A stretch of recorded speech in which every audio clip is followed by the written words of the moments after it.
Did you know that most couples break up or divorce simply because they don't truly know or understand each other? I want you to think about it. Do you really know how your partner wants to be loved and valued? If you are unsure, that could be why you have intention, arguments, and conflicts keep creeping up in your marriage. But don't worry, because today I'm going to reveal the third principle for making marriage work, and that is how to create relational intimacy. This could be the game changer your relationships needs. So let's dive into this conversation and let us transform the way you connect with your spouse so that you can build a better, thriving, and successful marriage. Yes. So, relational intimacy is the close connection and deep bond you share with your spouse that goes beyond the surface level interaction. I want to read a scripture in the Bible for you, and I'm going to read it from Genesis chapter 2 and verse 23 as a reference. Why? Because when Adam saw Eve for the first time, the first thing that he did was speak into her life. And so in Genesis chapter 2 and verse 23, it says, "This is now bone of my bone and flesh of my flesh. She shall be called woman, for she was taken out of man." That's what Adam declared. And by declaring these words, Adam was acknowledging their deep connection, not only on a physical level, but also on the emotional and the spiritual level. You see, my friend, speaking into her life, speaking into Eve's life, Adam was affirming her identity. He was affirming her worth and her place alongside him. And it is important to understand that the woman is not lesser than the man, that your wife is not lesser than you. You are both equal in the marriage, in your relationship. This fact of recognition set the foundation for a relationship built on unity and on mutual respect. You know, my friend, in Ephesians chapter 5, verse 28, it tells us that a man should love his wife, that men should love their wives as their own body. He that loveth his wife loveth himself. And so Adam was saying to his wife, Adam was saying to Eve, we are one.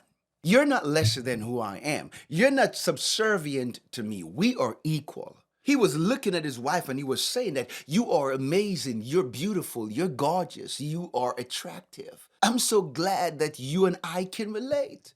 I want to get to know you. I want you to understand me. I want to understand you better. He was saying to Eve that I want to get to know you on a deeper level, not the surface connection, interaction. I want to connect with you deep in your spirit and in your soul. And I believe that Eve wanted to connect with Adam just like that too. Adam was saying that I am your safest place outside of your relationship with God. And Eve responded back to Adam because, see, Adam was not just saying things by words, he was about to show up with his action. And that meant a lot for Eve. It meant a lot in your relationship that you only don't just say what you want. It means a lot to say what you mean and mean what you say. You see, my friend, when you get married, it is critical that you embrace relational connection because that is a key part of building a thriving marriage. That is a key part of allowing your marriage to flourish. You need to understand that Adam connected with Eve on this level because the relational intimacy, the relational connection is essential for establishing a deep, lasting love and friendship. He instinctively knew that their relationship must flourish and will flourish on this level. It had to be more than just physical connection, physical union. It had to involve emotional and spiritual oneness. You know, my friend, this initial act of speaking into her life reinforced their connection, prompting trust and a sense of belonging, promoting that, listen, we can do this together. I got you and you got me. Come on now. Women naturally gravitate towards relational connection because they are designed to thrive in emotionally meaningful and secure relationship. It is a part of their God given nature to seek and understand each other. They seek understanding. Women desire empathy. They desire closeness. They desire intimacy. They desire vulnerability. A woman has a womb for a reason. She knows exactly how to hold things. She knows how to nurture what a man gives to her. And this is why relational and emotional intimacy are so important to a woman. You know, when Adam spoke into Eve's life, he was laying the foundation for that kind of connection. When you speak into your wife's life, you make her feel valued. You're saying that I want you to feel safe. You are connecting with her on a more deeper level. You're connecting with her, or she's connecting with you relationally and emotionally. You know, my friend, great intimacy and friendship are built on the relational level. Without this, you cannot connect on a serious level, my friend. You know, from the beginning, Adam understood this dynamic. He understand this dynamic to the point where, because God created him with the innate sense of relational unity and how the relationship should be. And this is why the first thing that Adam did when he saw Eve was not to touch her body. He was not gravitating about how attractive she is. Of course, he was connected to her. He was mesmerized and he was captivated by her beauty. But he knew that if he needs to really connect with her, he needs to connect with her on the relational level. Adam was the initiator of love. A man is the initiator of love. That is why God told the man to love his wife, even so as Christ loved the church and gave himself for it. Women know exactly what to do with that love. You marry a woman that loves being a wife. You marry a woman that understands her role alongside you. You ain't got nothing to worry about, my friend.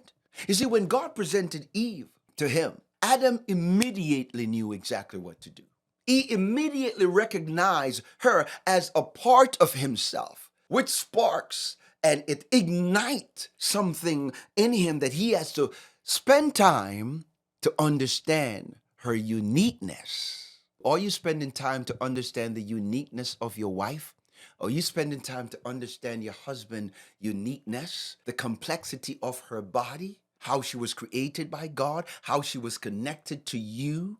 You see, my friend, by speaking words of affirmation and connection, Adam showed that he intuitively grasped the importance of relational intimacy, setting an example for how you, my friend, how I am supposed to nurture and connect with my wife, connect with your husband, connecting in your own marriage. And this is one area that you need to take seriously. You must take the time to connect with your spouse on this level. You know, it involves sharing your thoughts. It involves sharing your feelings and your experiences openly and honestly, allowing vulnerability to thrive, allowing that connection, allowing that bond to flourish, to nurture, to grow, to become something beautiful. This is where trust is developed between the two of you. You see, my friend, this type of intimacy nurture a profound connection where the both of you feel safe, the both of you feel connected, the both of you are interested in learning about each other, getting to know each other. You see, no one should be more interested in your life more than your spouse. No one should fascinate you more than the man or the woman that you marry. If you are a husband listening to this, no one should fascinate you, mesmerize, captivate your heart like the woman that you marry. I've often tell men that, listen, you will never protect what you don't invest in. It is said that whatever a man invests or withhold from his wife will always be revealed in her countenance. There is a reason why when you look at a woman that is growing and flourishing, you can tell that she's been treated right at home with her husband. Your spouse should be the most important person in your life. You see, building relational intimacy, it strengthens your emotional foundation. It promotes harmony. It also encourages a stronger, more fulfilling relationship in your marriage. You need to spend time talking and showing interest in each other. Ask questions that can lead to more questions that shows your interest. It makes you become inquisitive in the person that you marry. Ask questions that gear towards knowing more about your spouse. You know, I read a book years ago written by Dale Carnegie. It's called How to Win Friends and Influence People. In that book, he talks about how people love to hear themselves talk about themselves. Yes, people love to hear themselves talk about who they are. That's why when you show interest in them, they consider you to be some of the greatest communicator. Some of the greatest communicator of our time are not people who are talking or speaking. It's those that knows exactly how to ask the right questions. See, your spouse is the most important person in any conversation you are having. You see, when you show interest and care for them, when you show that you care, they cannot resist you.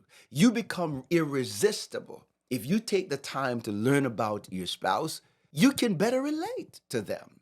You can better serve them because you're showing interest. And showing interest, you're showing interest because you are on the relational level. You are developing relational intimacy that will become the driving force in the connection and the love that you both achieved in the marriage. So, my friend, listen to what I'm teaching, listen to what I'm sharing with you. Go and get creative on the relational level and watch how your marriage is going to thrive. Watch how your marriage is going to flourish. Watch how you are going to develop the kind of marriage, the kind of relationship, the kind of intimacy, the kind of vulnerability, the kind of nakedness that you are free to love, free to show that you care. And so, my friend, that's it for this video. Thank you so much for watching. I hope it was a blessing to you. And what I recommend that you do, go and watch the second principle for making marriage work. And that's personal growth and development. It's going to help you. It's going to help you to become a better version of you. And I hope that you will share this video. And I cannot wait to see you in the next one. God bless you. Continue to grow, continue to thrive, and continue to build on the relational level in your marriage and relationship. Thank you. See you in the next one.